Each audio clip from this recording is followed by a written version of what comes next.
All right, here's our code here. Show our implementation and animate strategy. So we got the ball. You got the initial animate. See, ball we implemented. The ball is still. It's in a So still state. before it launches, the ball is not moving. It is stuck to the paddle. Now the second state that it has is launch. So once it's launched, it's not stuck to the paddle. It's in the moving state.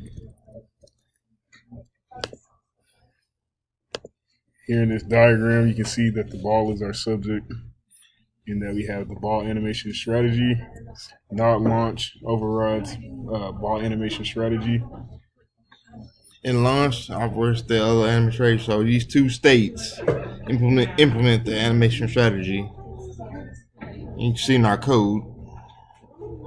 So back to the code, we have our ball. You can see you got the animate strategy.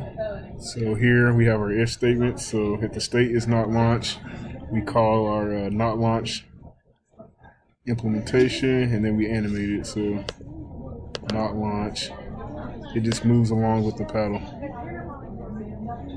Launch, once it goes into that state, it starts to move the ball around.